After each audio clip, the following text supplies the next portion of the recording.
folks, as promised, we're moving on to the British 8th Army today. Okay.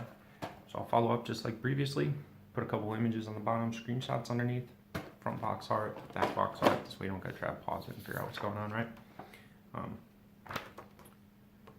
The instructions, it highlights everything. So if you're a huge history buff or you're just getting in historicals, it talks about every weapon system, the arms, right? But this is just a guide. So you don't have to put arm A with arm B. You can do what you want, right? So if it's your first kit, you might want to keep them on the screw, clip them off as you need them. But if you're kind of like me and you want to do your own thing and make sure every figure is a little different, clip them off and just make sure to dry fit before you go gluing in there, right? And then I prefer liquid cement. Like usually Tamiya's, it comes in glass bottles, they're $4 a bottle. It'll last entire armies. I don't like super glue.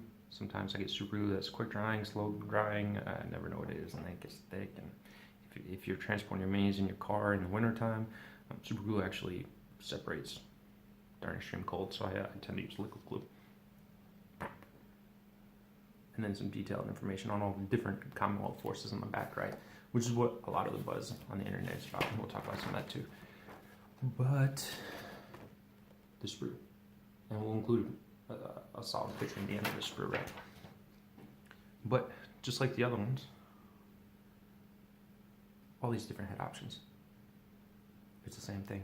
Like all these different kits from the original fall of France, the British Expeditionary Forces and things of that nature, right? The Commonwealth's huge. It encompassed the entire British Empire at that time, which was multiple continents, right? And you're able to capture them. You can make Canadians in the desert. You can make Australians in the desert, right?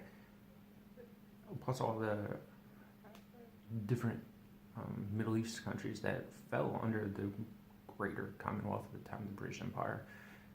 They're all serving, right? And they have entire units or supplemental units at the time. So depending on where you are in as a history buff, like you can make entire units that we never had before available in the miniature line. Or you could just maybe make one or two elites or irregulars within your organization, right? And then the original Thompson, right? So one has a pistol grip, one doesn't. Some cool different posing styles going on there, right? Light mortar, 2 Bren guns. You can't be a British infantry squad without a Bren gun, right? Pistol on the commander, I encourage you to figure out a way to slap a submachine gun on that sergeant or lieutenant that you're going to do, right? It's just me. I mean, if you're getting your lieutenant up there in 6 inches and want to go for it, go for it. Every sprue comes with an anti-tank rifle, right? And we're talking early war. So the anti-tank rifle, for as cheap as it is, it's an alternate sniper rifle with a lower probability maybe of hitting, but higher probability of killing. But it also has the penetration value, so it can take out artillery teams that a sniper can't with a single shot, right? If you get lucky and get that exceptional because you're causing penetration. But also has the ability to pin and stop a lot of these faster armored cars, scout cars, coup wagons, zinging around, stuff like that. So I think you're going to see a lot more of them as people start playing early war. And then just like the other kit, significantly many more rifles than a standard breakout, right? But you notice they got bayonets. So traditionally I have a really bad habit of breaking bayonets. Spears, bayonets, anything I model I break. But they're placed in such a way that if you take a fresh X-Acto blade before you build the figure, you can cut it right off. 2 seconds of sanding and you never notice, right?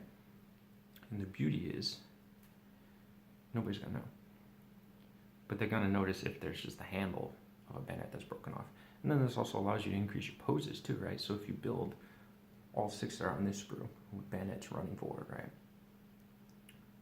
Cut off 6 bayonets on the next one, same exact pose. People are not initially on table space, we're talking 2-3 feet away, gonna notice the same poses because they're not seeing those shiny bayonets on there, right? So you can increase your differences of characters even more amongst your miniatures. And there's a light mortar on here. And there's a weapons kit on here. There's a couple sandbags on here for those of you that interested in modeling a mini diorama on top of your bases, right? And then it also comes with the circular bases and the prone bases for the, obviously for the anti-tank rifles, but you could potentially use it for your Bren guns in the LMG role. And I think that's it. Have a great day.